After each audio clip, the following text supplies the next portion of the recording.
Welcome to The Prize Inside. The Prize Inside.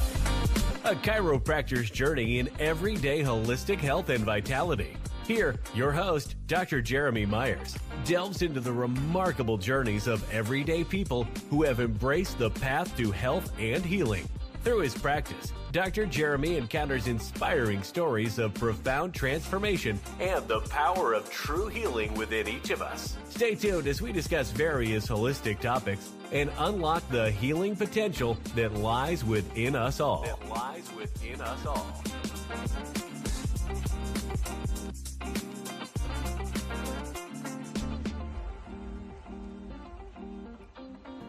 All right. Welcome, everybody.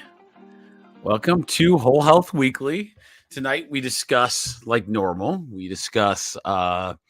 a lot of the different health topics that are in the news. So we look at social media, we look at mainstream media, and we kind of look and see what's out there and trending. So, and sometimes I'll miss it because everybody has their own algorithm that everybody goes by, which is crazy.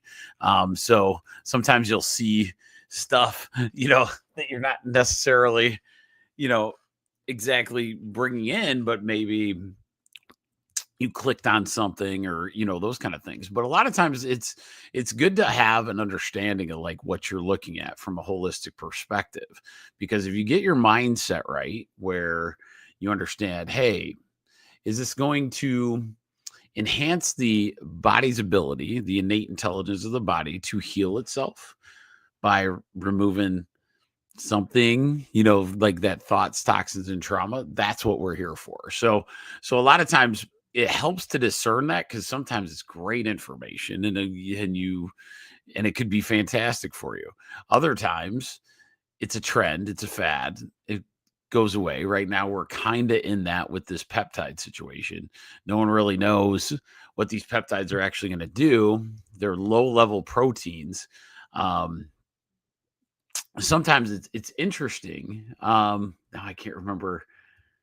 Oh man. Okay. So one of my chiropractic buddies, he decided when he was retiring, he was going to open a winery. So his last bit where he was doing his winery, I always went and I go, man, I love the taste of wine, but it absolutely tears my system up. It like I could do wine like one little drink, but I just feel like garbage the next day.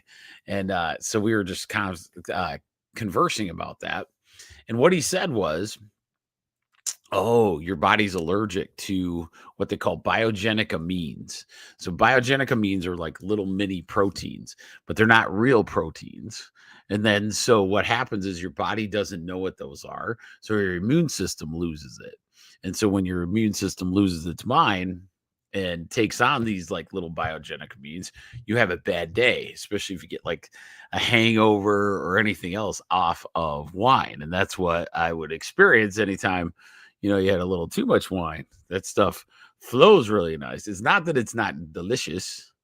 I'm sure it, some people would say that, but it just doesn't react well. And so that was one of the things that I learned. And if I stay away from, biogenic amines, and my immune system is happy, that I don't put it in that stress situation where my innate intelligence has to like attack it as the immune system. So that's what tonight's all about. Thank you guys so much. I'm up to 70 subscribers on Rumble. The podcast is going great. I had like 4,200 downloads, which is really cool. And my goal is to just, get this thing going naturally. Hopefully I get better and better at it. Hopefully you guys enjoy them, and give you enough information that it's worth like tuning into on either of those. So with that said, here are the places you can get it. I'm going to put it in the chat real quick. We have a Rumble channel called The Prize Inside. And if you're watching, it'll have that little logo in the corner there. So that's the right channel, The Prize Inside. So there is that. That's on Rumble. We call it The Prize Inside You. If you put at The Prize Inside You on YouTube, that's another one that can be fantastic. And then we have our podcast. So the podcast, this is just a link to the iTunes one. You can go anywhere and put in The Prize Inside, A Chiropractic's Journey, and you can just listen to the audio part too. So if you ever miss any and you want to go back, that's where you would go. I also suggest highly to go to this thing called Substack. So ours is called tribe1.substack.com, tribe1.substack.com. And this will get you on an email list if, when we happen to go, live tonight or Sunday night, usually. My hope is, with time over maybe the winter time, I use that Substack where we actually get to, really go after, the different articles as well. So like where, Dr. Mercola's site, I really, really like to go to. And what I really do enjoy is to get on there and kind of look through the articles and like make sure you guys see the full article. We go through like a little synopsis sometimes, but yeah, so make sure you get on there, because I think that email list will become super valuable, to you in the future. And I'm hoping to keep growing it as we go. Hi, Julie. Hopefully you're hanging in there. In this weird time in Michigan right now is like, we got this huge cold snap, shockingly for early November, where everybody was pretty much getting their leaves kind of going in the right direction. And, it was like halfway through the leaf season and it just snowed like probably an inch and a half, but it stayed cold where that snow was staying. Usually it just snows, melt away, that kind of thing. But then this one was like, dang. And then this morning, all of us were like already mentally ready for winter.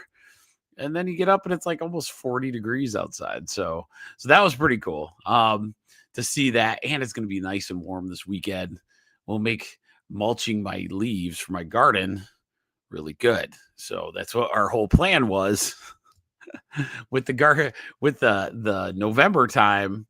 And with me busy in robotics, I was hoping November would be a little better because I want to reset up our garden a different way and use some of those, this time to kind of mulch in the earth. Because it's like, man, this is the perfect time to get kind of things going for the next year. So Rachel and I are pretty pumped about next year. We got a good plan for a garden. Julie knows this, our anti-inflammatory talk. I got that coming to the house at some point. Cannot wait for that to get that kind of rolling in that right direction. But with all that said, let us get into the favorite quote I have. All right. So this is the chiropractic quote tonight. It is by B.J. Palmer. B.J. Palmer was the son of the guy that discovered chiropractic, but he was the one that took chiropractic to another level as far as the healthcare. So B.J. Palmer, you'll hear that a lot. The college I went to was Palmer College of Chiropractic, right in their hometown, Davenport, Iowa. So here's the quote of the day. The preservation of health is easier than the cure of disease. B.J. Palmer. The preservation of health is easier than the cure of disease, which, if you're a 1% tribe member, that's the truth. That's what we're trying to do every single day. We are trying to preserve the health, to enhance that health, that innate intelligence within us, to make our body express those healthy things versus waiting until the sick care happens, the sick body, and then we have to go back and try to fix all that. Right. So that's what kind of, the 1% tribe's all about, the prize inside. The whole idea is to understand, how do we do that? And part of it is always going to be daily taking care of yourself. Are you going to get sick? Yes. That's the nature of the beast, right? There's no chance that that's not going to happen. But how do we recover? How do we give our bodies cells the best chance without looking on the outside of our body for those improvements? So with that said, let us start talking about, let's look at the trends of the week. Gina couldn't give me one this week. She was like, I didn't find anything super crazy this week. So we're going to go into the social media. And this is where I kind of use a little AI action and go, hey, AI thing, whatever you are, give me the hot topics of this week in social media and mainstream media. So that's what we go through. Okay. So the first one we find is the mainstream media. So this is mainstream. This one called desert berry extract, which is interesting. Desert berry extract shows promise for diabetes management. Researchers at Science Daily reported on November 7th that an extract from the desert berry used in traditional Chinese medicine restored insulin function and stabilized metabolism in diabetic mice. Interesting. This could offer a natural, holistic alternative to conventional treatments, reducing reliance on pharmaceuticals. So if you've been with me for a while, this is true for a ton of different herbs. So this could be one of a few different ones. There's, if you want to go into, the herbal side of things, remember there's this whole group of herbs called adaptogens. That's a really good one for that type of thing, the diabetic and insulin and, those kind of things. Alternatives could be a good one, to look at, but there's several different categories of herbs. Herbs have various different categories of what they call actions, right? And so one of them could be, in that realm. Surprisingly, a ton of the different herbs do. The biggest thing is like understanding them and going. So like if you fix your gut health, which is one of the programs that Rachel and I do at the office that's hilarious. I think Boo Boo just sneezed. Sorry. So when you go into these different herbal actions, they really, really can help you quite a bit. And so sometimes if you're, so we can start from gut health. Gut health would help kind of do, insulin situations. So if you go into gut herbs, that would be very good. Look back on my old videos and look up alternatives, adaptogens, choleretics, cholagogues. There's a lot of different herbal classifications that we can go into. But that sounds pretty cool. So the desert berry might have some stuff. It changed it in some mice. So let's see what happens later. They'll probably charge you $99.99 pretty soon. So, and it'll be the next big thing on all the social media stuff. So just remember that. If you know it before they do, then you don't have to spend as much. Just saying. All right. Oh, this is it's a November study in Frontiers Nutrition. Flavonoid-rich foods build cellular scaffolds for protection. A November study in this Frontiers in Nutrition revealed that diverse flavonoids from teas, berries, dark chocolate form nanofibers inside cells, stabilizing proteins under stress like, this is a really good one, UV damage. This non-antioxidant mechanism may explain their link to lowering chronic disease risk, promoting a high diet-based holistic strategy. So what they're saying is flavonoids are something you go through when you eat well. So like in this one, especially berries, teas, they all have what they call they're like chemical pieces of what you're taking in. But the flavonoids are always a good thing to get into your body as far as food goes.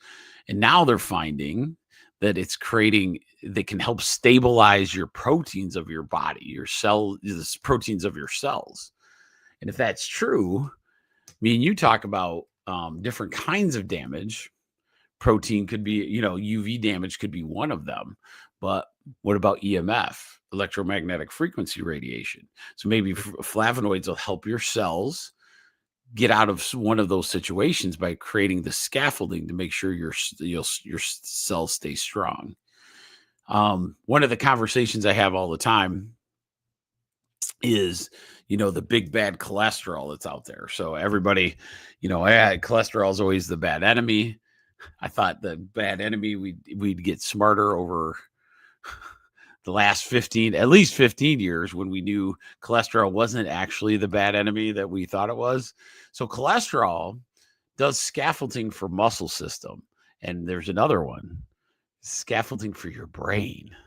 So what happens if we lower our cholesterol too far? It's going to take your scaffolding away from your muscles and your brain. So we have to be careful with a lot of these things, right? I don't care if you get it treated, like you get cholesterol. Let's say you have high cholesterol. We want to get it down to where normally it is. But the problem is that something, maybe we should be talking to our doctor. Hey, I don't want to be on this forever. What do we got to do to keep that cholesterol at a natural pace down, right? And so lots of holistic strategies to help get that number down as well, not ending up on there. Because I'm going to tell you right now, a lot of times your medical doctor doesn't want you to be on that stuff forever, but they have to put you on it forever if you're not going to do things that help your cause get that cholesterol, to where it needs to. And so a lot of them want to be, in your side, but if you're not going to do anything about it, it's kind of a thing, right? So they're kind of between they're damned if they do, damned if they don't, unfortunately, right? So that's where cholesterol, just to understand where it lies in our human body as scaffolding, and we also have, and so now remember these berries, flavonoids, berries, teas, all those things have those wonderful flavonoids. Like in tea, it makes it kind of that, I think it's that bittery kind of situation, but it allows that cell to get built up. Man, I could talk on these ones for good. All right, I like it. All right. Oh, no. Oh, this one's kind of cool. So the Make America Healthy Again movement boosts natural family planning. The New York Times covered on November 9th how there's social media people talking about Make America Healthy Again initiative, and that we're promoting cycle charting as a holistic, non-suppressive alternative to hormonal birth control.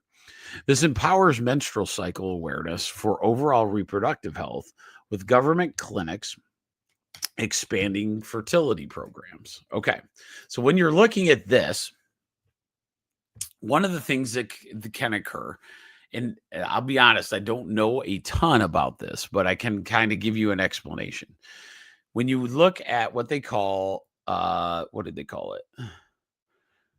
Cycle charting. So cycle charting is a concept that allows people to either get pregnant when when their cycle hits this perfect, because it's all cyclical.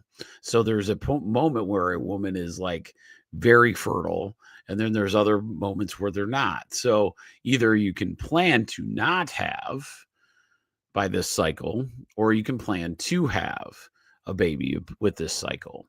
And so a lot of times it's much, much better on the human body than a lifetime of birth control.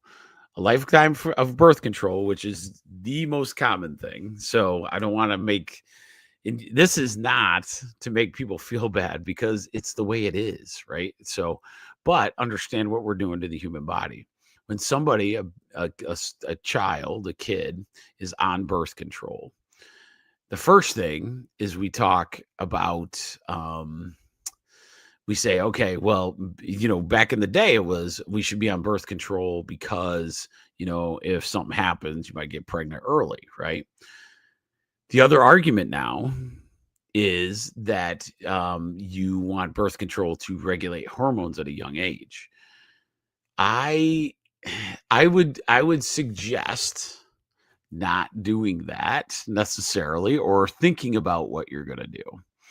Birth control is telling your body, the innate intelligence of your body, that you're pregnant every day. That's how it controls birth. Okay. So, women, if you remember back when you were pregnant, did you feel normal in that process? When you were ended up pregnant, did your body feel like it was when it wasn't pregnant? I'll wait. No. Just the simple concept is you absolutely did not feel the same being not pregnant to pregnant, right? So imagine if my body is doing all the reactions that you're supposed to do as you are pregnant. That's all you need to know about that system without telling me. I don't have to tell you which way to go. But once you understand that, maybe it's something we kind of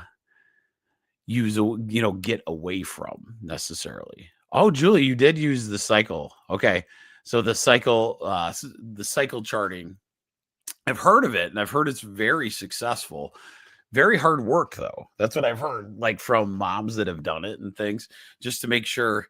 You got to be pretty diligent about like understanding it. But especially early, you're just not sure. But that is a really good way to do it. It honestly is. A little less on the hormonal side, where, what if we did something like that instead of birth control for 10 years? So I'm not dissing birth control necessarily. The problem is like, what is it doing to you? What is it doing to the female body? That's the biggest thing is, are we hurting that, in that sense, and do you really want that? Right. And so I digress. I think that will be a really good trend actually going forward, if that is something, because it's not super widely known. Some ladies, a lot of holistic ladies know what that is, and how to do it. But it's one of those that you just don't hear it very often, even from my holistic people. So that one's good. All right. Oh, this is cool. Okay. So I like this one too. So these are all November's, like just mainstream things. These are like, and that one's from the New York Times. That little article was, nature prescriptions gain traction among doctors. First Post reported on November 9th that physicians are increasingly prescribing outdoor time to combat stress and chronic conditions, backed by science showing reduced inflammation and improved mood.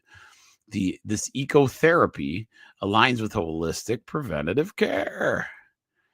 Man, I could have told you that 1,000 times. How easy is it on a crappy day to stay indoors? And this is a key. This is a very big key to just living naturally, being outside.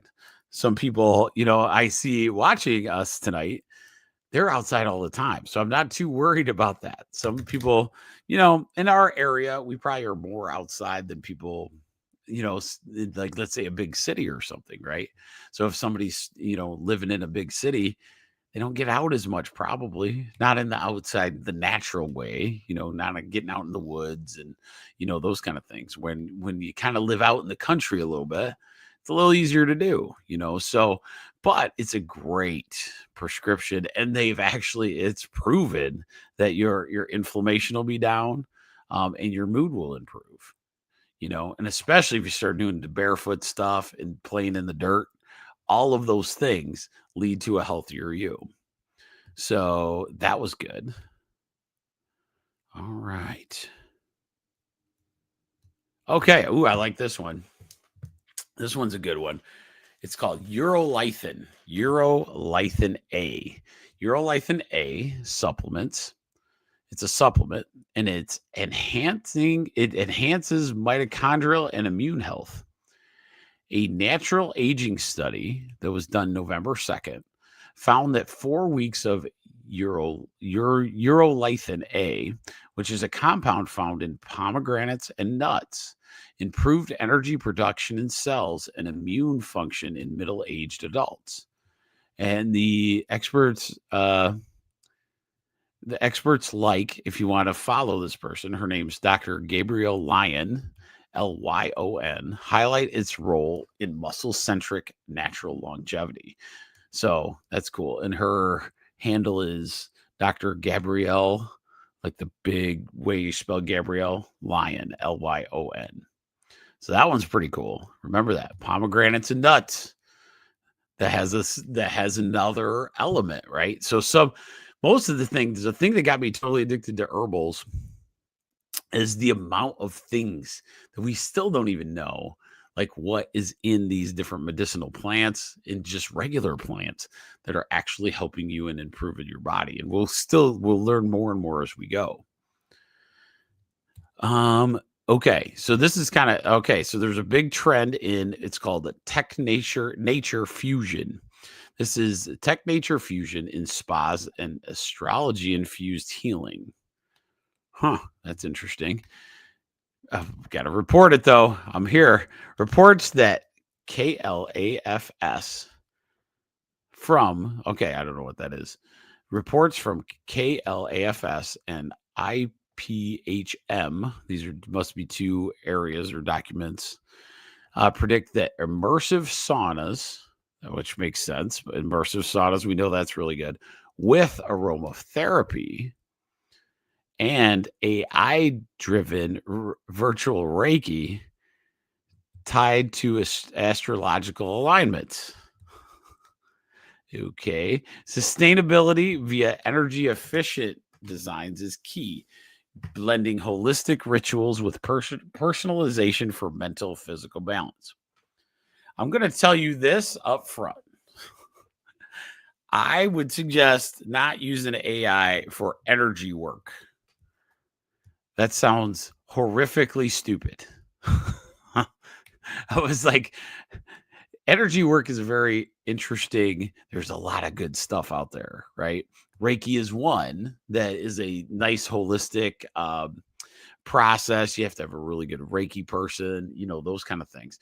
Kind of in the acupuncture world, my muscle testing world.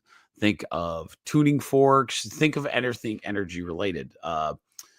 Tons of energy healing out there. So if you don't think that stuff works, then next time you're in an MRI machine, don't pretend that doesn't work either, because MRI is that using the vibration of the human body to get an image. Okay. So if that can work, or don't go get the ultrasound, because energy healing is less invasive than some of these other things, but they can be areas that you want to check out. And don't throw the baby out with the bathwater. So Reiki, energy work, there's quite a few different practices that are out there. I got to get an interview with the lady that does the Tibetan bowls. I think that is fantastic. Oh, tuning forks. There's so much really good music.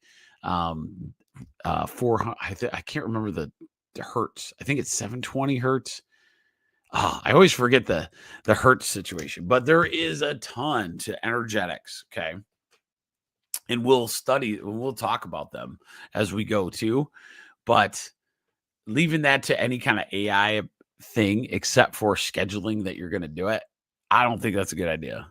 I don't think we're even close to being able to do that. So I would not do Reiki energy work, AI produced energy work. That seems insane to me. So maybe you all have a different opinion. Let me know. I don't mind you doing meditation from an app that has like music and stuff. That would be kind of okay, right? But the biggest thing is, like, remember, when you use an app, you have this EMF, so you have some frequency radiation that you're dealing with. So keep it away from you, those kind of things. There's still always a downside, right? So we got to remember that. Okay, so now that I'm done with the trends of the week, let's go to our latest cool holistic stuff for Dr. Mercola's site. So remember, drmercola.com is a phenomenal site to get really good health and wellness information, tons of it, right? And so I love going through the articles I find relevant. Is all of it something you're going to use? Probably not. But at the same time, staying kind of ahead of the trends is really nice. I love it because he goes into so many different holistic um, areas that it really, really works well. Okay. So the first one I found was right away, one of his first ones. Fat metabolism holds the key to why we need sleep. That's the article. It's done by Dr. Mercola. Okay. Sleep is not just downtime, but a built-in survival mechanism that protects your brain from toxic byproducts created when mitochondrial leak electrons. Okay. New research shows that the more electrons your cells fail to use, the greater buildup of reactive oxygen species, which directly triggers your need for sleep. Excessive fat burning under stress makes this problem worse by clogging energy pathways, depleting cofactors, and pushing your body into deep fatigue. Serotonin levels rise when fatty acids flood your system, creating another pathway that drives drowsiness and heavy sleep pressure. So, this is how you fix this: supporting your mitochondria with healthy carbs, avoiding extreme cardio, and limiting harmful fats found in seed oils that we've talked about many times lowers electron leaks, reduces sleep demand, and helps you feel more energized. And I could tell you that is a true story. Like, one of the biggest things that you want to do for the health of your little mitochondria is not seed oils. Seed oils are probably the worst thing. And what do we dip everything in? The cheap seed oils. And I'm going to give a shout out to one company that I've seen so far do it. They've gone to beef tallow. There's only one that has said it publicly, but it's Steak and Shake. Steak and Shake is the one company that said, hey, we're going to beef tallow instead of these seed oils, which shocks me because I thought many, many other companies would go that direction. It hasn't moved the needle as much. I think they were hoping to go away because these seed oils are super cheap to make, horrific for your mitochondria of your cells. So remember that the next time you do deep fried stuff, try to go with the beef tallow. It actually tastes better. It's way more delicious. When they were using beef tallow in the past, you loved McDonald's fries. Everybody did, right? But and it matters. It actually matters, like that different, frying mechanism. But these seed oils are one of the biggest problems when you're cooking at your home. Butter, right? Coconut oil. Coconut oil is a really good one you can use as an alternative. Olive oil, they found that olive oil is actually not the greatest to cook in because it degrades into almost a seed oil. Now, putting olive oil on a salad that's, like a light in the cold type situation, as, or bread or, those kind of things, that's good for you. That's very good for you. Avocado oil, I think, is another alternative. Don't quote me on that because I don't know what it does in the active. I know we use that. I use butter a ton. And then the other one we use is, lard. Lard is so much better for you than these seed oils that at home start using that kind of stuff. And who in their right mind would not want French toast cooked with bacon grease? Oh my God. It's better for you and it tastes that good. All right. That's a winner right there, guys. That's a winner. Okay. So that was a pretty good article. Let's go into the next one. All right. All right. This one is true. And it's more of a word of caution because we just had this conversation. I truly believe I truly believe we've woken up to this thing, because it's one of those, if you don't have to have it, a lot of moms are choosing to have the babies naturally. But what happens with a C-section? Okay. So, and this is a new study that got released. And we're going to talk about it probably a little more in depth in the article. So, new study reveals overlooked toll of C-sections, more pain and less sleep for mothers. More than 1 in 5 babies are now born by C-section. The numbers are expected to reach nearly 1/3 of all births by 2030, despite many cases lacking clear medical necessity. Oh, I thought people were getting smarter, not the other way around. It's my holistic people are getting more holistic, and so C-section is kind of off the table as far as that goes. But we still have a way bigger population than like I get exposed to, apparently. So obviously, the C-section rate is growing, which is unfortunate.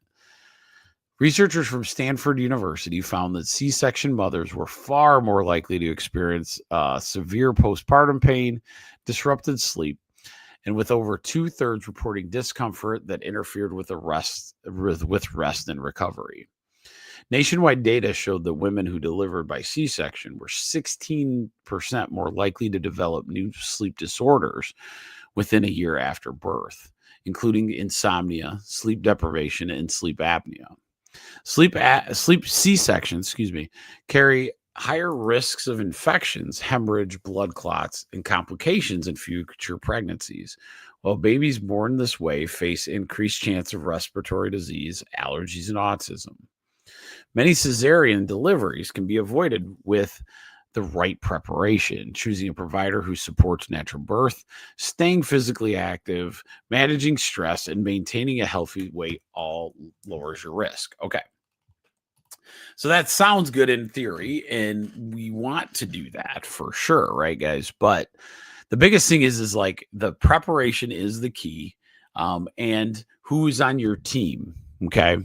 So a lot of times, this is going to be one where you want to, if I was a new mother or new family, right, coming in, you want to interview baby doctors. You want to interview them. If there's not the connection and your desire is not met, then maybe it's time to move on to a different baby doctor, right? There are several, right? And so you need to find the right thing for you. That is true. One of the things that I noticed chiropractically about C-sections is, one, a lot of times you're going into, so you're adding a chemical, right? Because you got to get knocked out to do it. So you're already knocked out. I'm pretty sure you have to get knocked out to have the C-section, or they do a topical thing for the where they're going to cut in. Once you do that, though, we weaken significantly. We weaken the abdominal and core area of the mom. So that's number one problem. So then when the mom comes out of these C-sections, their low back is typically a hot mess because they've lost their core. You had this baby, but there was no recovery to the core. Lifting the baby up, you can't do it for a while, right? Those kind of situations. Sometimes you're going to miss the ability to breastfeed. The ability to breastfeed is not just for the baby, it's for mom's health. It literally connects you to the child so much better. The amount of weight you'll lose in being able to breastfeed is insane, right? But the problem is not necessarily that there's so many women that can do it. It's just either two things. One, possibly the fear, and possibly the thought that maybe a C-section would be easier than the actual birth. Okay. That couldn't be further from the truth, in the sense of a C-section can be just as rough as having a baby naturally. Now, with a C-section, can you recover? Yes. The human body is amazing. The innate intelligence of the body, we went through it. Rachel ended up with one of our babies at a C-section, and she recovered so fantastic because we understand the human body. The innate intelligence of the body will allow us, to recover from that. So I'm not saying, that's the worst thing in the world, but going for the natural birth and having that beautiful natural experience where you're able to breastfeed again, you're able to, not introduce any kind of chemicals anytime throughout that process is truly one of the best miracles out there. But C-sections do have their cost, and the cost a lot of times is to mom. A ton of postpartum depression, a lot of things can happen there. So if somebody having a baby, those kind of things, make sure they just understand what's happening. For a long time, I was getting very upset because there was C-sections happening because they wanted a certain day when the delivery would happen. Okay. That's a no-go. We shouldn't be doing like fad days and picking birth dates and all this kind of stuff. That does no one any good, and you're not going to be healthier doing it. So there's my soapbox. All right. Sorry about that. All right. Ooh, this one's good. Okay. So here's a good one. Kiwi fruit. This one's on the kiwi fruit. Kiwi for constipation. How many to eat? How fast it works? And who is it for? And this is from Dr. Mercola again. Whole kiwi fruit, especially the green variety, is now recognized as one of the few foods with strong clinical evidence for relieving chronic constipation when eaten daily. Interesting. The most effective intake is 2 kiwi fruits per day, maintained consistently for 2 to 4 weeks. This amount supports measurable improvement in stool softness and frequency without the side effects of stimulant laxatives, which is great. Kiwi works through a unique combination of water-holding fiber and the enzyme actinidin,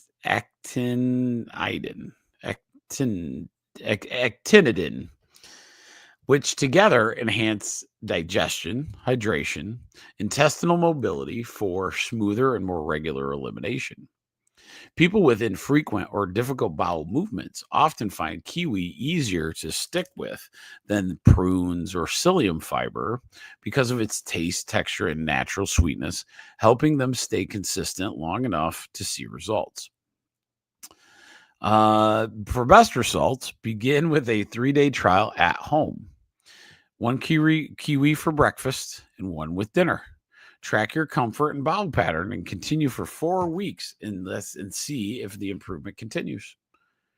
That's a pretty cool one. That was good. Constipation can be a big deal. I can give you a couple others. So kiwi sounds like good. Like taking 2 a day. Try it for a while. Does it work? Right? Psyllium fiber. Psyllium fiber is what you find in a lot of your bowel movers, but you can get natural psyllium fiber. It's flavorless and it creates like a bullet. So like the psyllium fiber comes and it's a natural plant basically.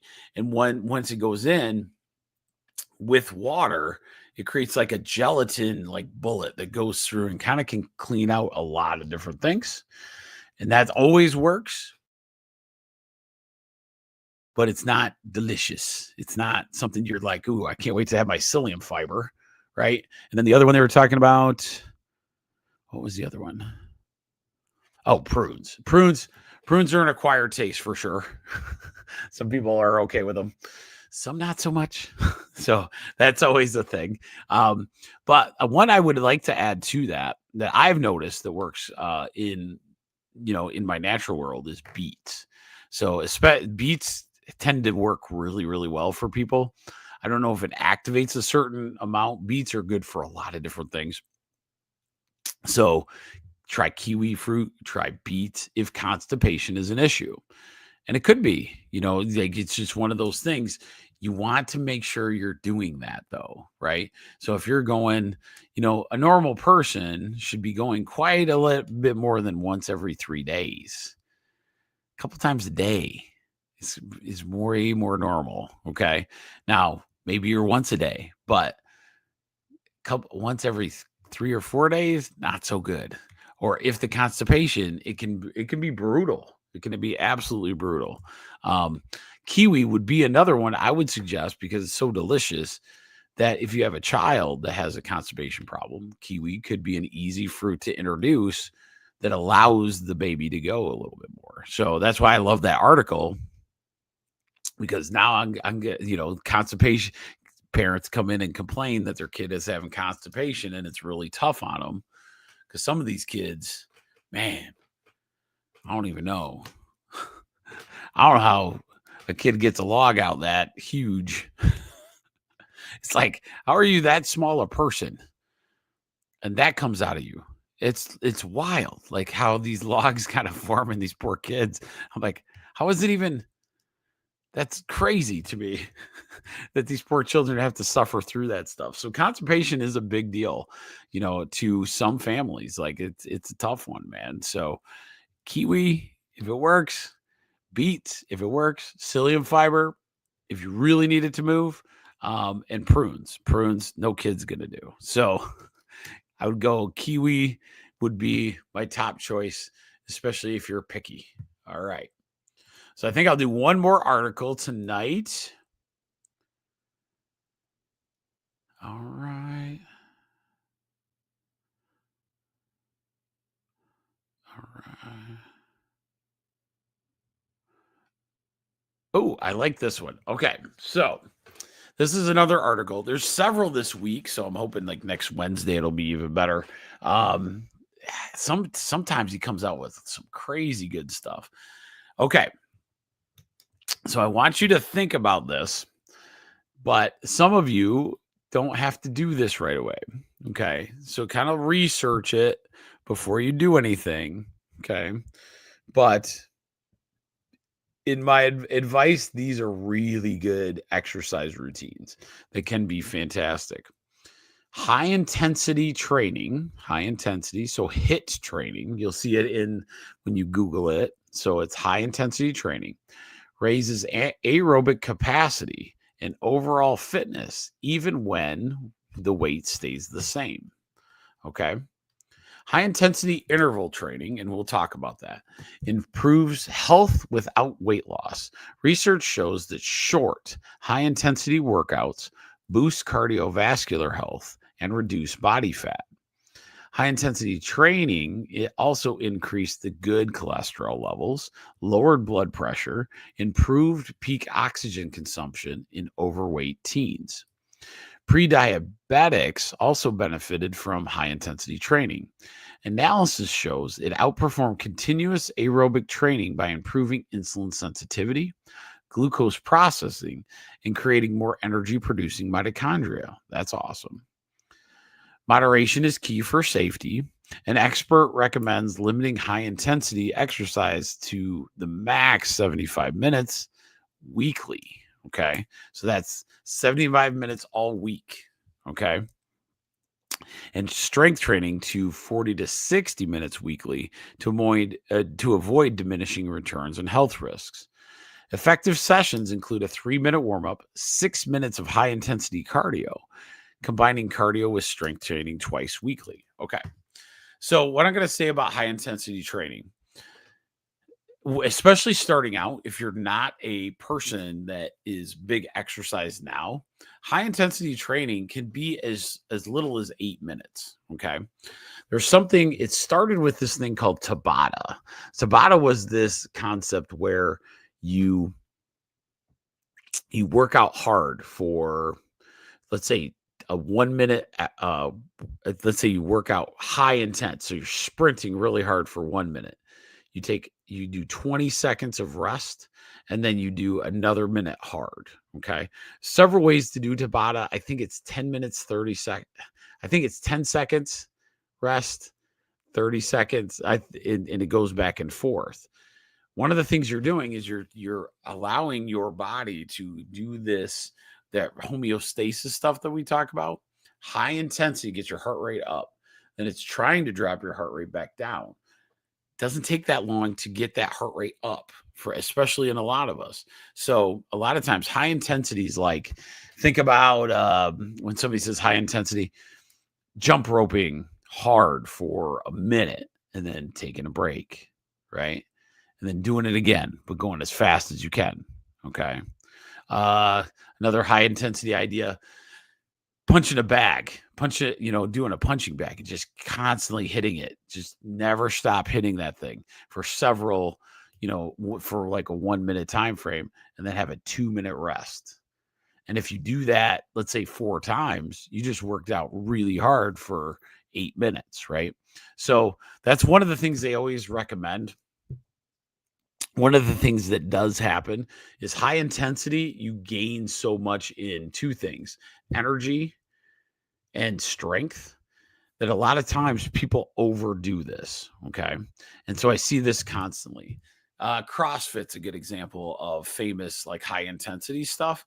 And sometimes, many times, CrossFit athletes think more is better. And one of the problems with that is we don't let our body to actually recover and gain the gains that you do because we think more is better. So now our body has to repair that. Okay. So that's one of the tricks of essentially working out, right? So there's an addiction in a sense to that workout process, right? And especially when you get into things that actually make you feel good, that you think more is better. And so in high intensity training, once we go through that, and one of these days I'll probably do a show on that, on just different levels of high intensity. Let's say you're older, you've never done anything like that. High intensity could be on a treadmill or a bicycle, like you can do a stationary bike and you go hard, get your heart rate up, and then you go rest. That's high intensity stuff. Okay. So just remember that, but the benefits are pretty awesome. They're saying in that article, though, that you're not going to lose weight, but you're going to increase your mitochondria, your oxygen intake, your blood insulin level will balance out. But it's definitely not going to make you lose weight, because some of these workouts you're only doing for 8 minutes. Okay.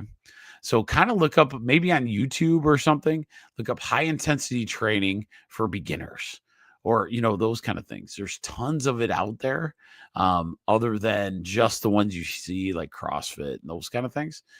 Those are all really good ones. CrossFit's one of my favorites off of the website. I love it. And so for me, that's the one I like. But for the most part, there are tons of it out there that you can do. So, all right. So I think that'll be my last article today. Thank you guys for hanging out. I appreciate it. You guys always make it amazing. We're up to that. Almost, I can't wait till I get to the 5,000 downloads on the podcast, or I'm sorry, the podcast aspect. But and I got up to my 70. If I get to 100, guys, it I don't know, it gives me a celebration or something. So remember, tell your friends, get on that Rumble and get me some subscribers, baby. We'll get this thing rolling. So with that said, tonight was a great one. Hopefully you got some good stuff out of it. If I see you eating kiwi, I know you've been watching this podcast. So with that said, you guys all have a great evening.